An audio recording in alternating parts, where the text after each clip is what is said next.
commercial real estate is still navigating volatility, particularly in Class B and C office space. And with signs pointing to 2025 as a year of recovery, owners and managers are increasingly focused on optimizing operations while at the same time keeping buildings secure. As return to office continues, safety is paramount. But the question is, how far can we push efficiency before it becomes a liability? And we're tackling this question with Tom Walton, Senior Vice President of Vertical Markets at Allied Universal. So thank you, Tom, for being here. And Mary Lou, thank you. my first question to you is, asset managers and property managers continue to be pressed to find greater operational efficiencies and cost savings. What trends are you experiencing related to building security? So building security, whether that be through security personnel or security systems, can be a costly building expense. Yet it's not only necessary in protecting people and assets, but can also be a critical influencer with return to office works and part of the overall assets leasing strategy. So if we must deploy security measures, why not promote it? Promote the investment to help your tenants' efforts in encouraging their employees to return to the office and a safe workplace experience. This can be achieved by making security measures highly visible and engaging with the tenants and visitors. Like launching a marketing campaign, promote the fact that your property has security measures in place to help keep people safe. Encourage everyone's buy-in and adoption of your security practice. Another trend that I'm seeing is ensuring your security program is operating most efficiently and effectively, that you are getting the best value for your money. This can be achieved by conducting a formal or even informal security review of a property's assets, the risks that are associated with those assets, and the potential resolutions to remove or reduce the risks. Allied Universal actually has a review tool known as Risk 360 that has varying levels of assessment. It starts with an online automated tool that can be then followed up with a deeper look into the asset's risk profile. If anybody's interested in that, let me know. I can help you with that. Any security review should include the following. First, an analysis of criminal activity in and around your property, with around the property being as critical in terms of what you're looking at.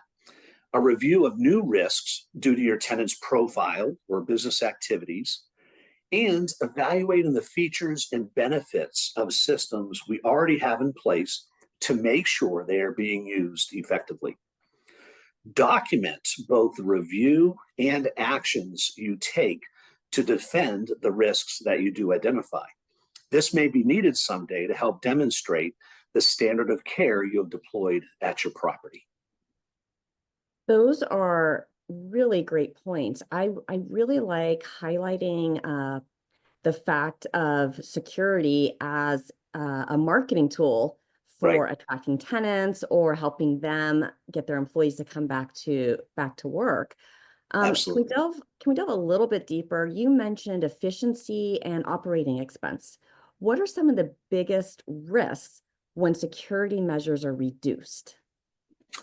So the obvious being that a property may not be or appear to be as secure as it once was.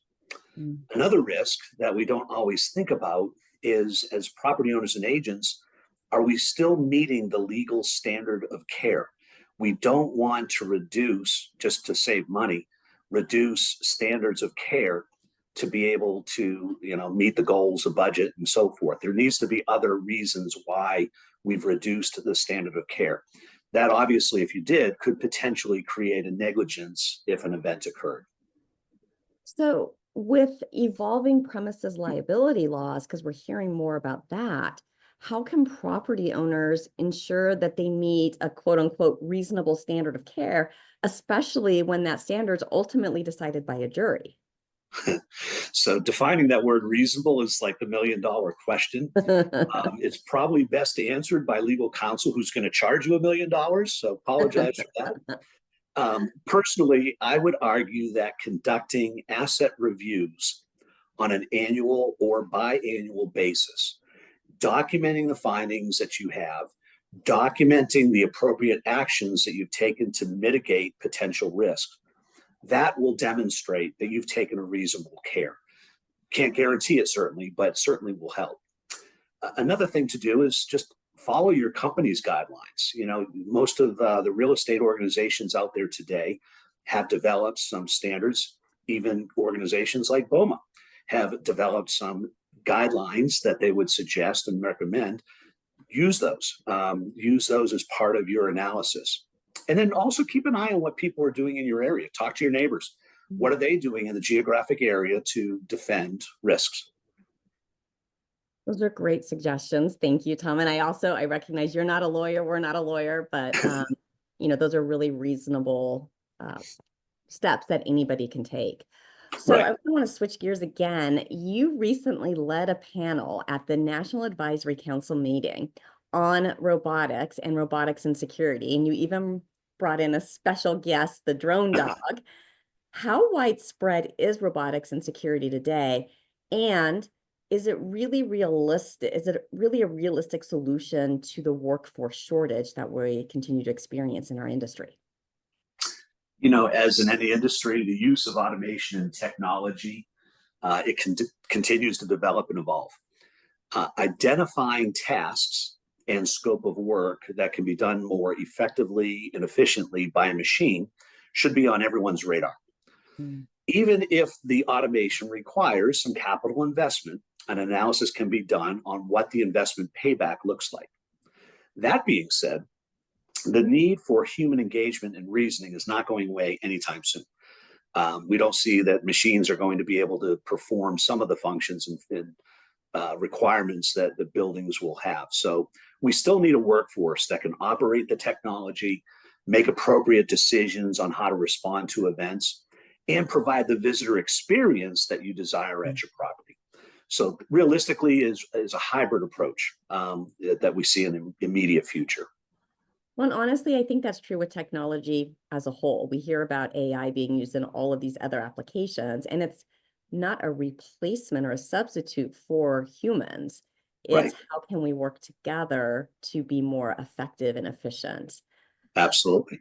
So many building owners and managers have invested pretty significantly in things like advanced access control systems, but they aren't fully utilizing their capabilities.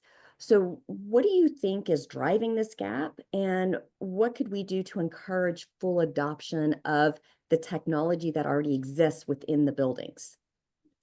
I see this a lot. A property makes an investment into a new access control system or a video management platform. The system gets installed.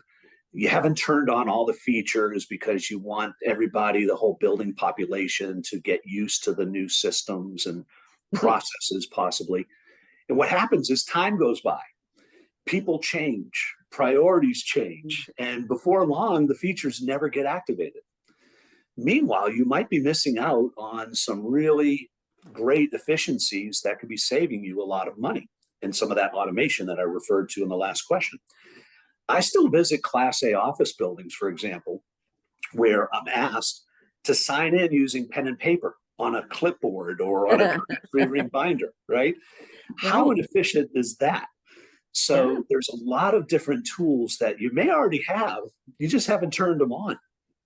If you don't have those tools, give me a call because I have a solution for you. The best way to address this gap is to perform that annual or biannual review I spoke about earlier. Have your security partners conduct a review of the systems and report back on how to maximize those investments that you've made. Great advice.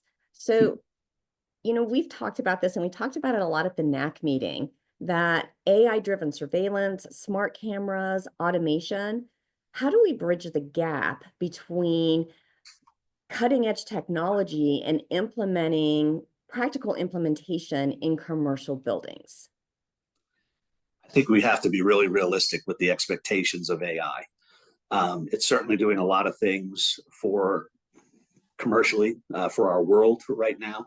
But is there a cost benefit to the typical commercial office building right now to have artificial intelligence running it? Or is the word automation a more realistic value and expectation, and using automation of tasks instead of really just throwing everything right at AI? Like when we get a new iPhone, I love to use this example. The new iPhone is released, we'll say. It has all these new features, but do I really need them? Is last year's generation, is that going to do all the things that I really need it to do? Most likely in a multi-tenant commercial building, having last year's technology is probably okay, is probably pretty good. You don't have to constantly be keeping up with the Joneses with that technology. Just the most important thing is using all the features that make sense and doing that assessment to make sure that you are and being as efficient as you can. Well, I think that's a good point because we all get excited about the latest trends, right? And when we think about the latest in building information modeling and how do we use additive manufacturing in the process, or can digital twins build out models in digital twins? And the question has to be like, what do you really need? What Right. would be nice to have? And then what's really feasible with the capital investment along with the human investment in Right. learning new technology and implementing new technology. You know, you nailed it by saying what's the nice to have versus I need to have. And I think really in commercial real estate today, that's where we're at, right? We do have some struggles, and operating efficiency, operating expenses are forefront in our Yes. minds. So that's really the litmus test that you have to pass is it a nice to have or do I need to have? Yeah, and there's some, technology like AI driven tools like that, like in your HVAC systems for energy efficiency. That might Right. make sense, right? Because energy efficiency equals cost saving equals increased NOI. And especially, as we were talking about right now, the Mhm. focus is on efficiency and cost containment. Right. Exactly. Yeah. Yeah. So, I think finding the right balance between operational efficiency and security has really never been more important, especially as companies work to bring their teams back into the office. Security is going to play a major role in that. And, Tom, your insights have shed light on how safety plays a critical role in return to office efforts, not just in protecting people, which is really important, but also in positioning buildings as secure, attractive workplaces. That's right. And, I just want to thank you from leveraging security investments as a marketing advantage to conducting regular security reviews. You've provided a really tangible, implementable roadmap for property owners and managers to stay ahead and stay current. And then I love the look to the future and your perspective on robotics, AI-driven surveillance, smart cameras, automation.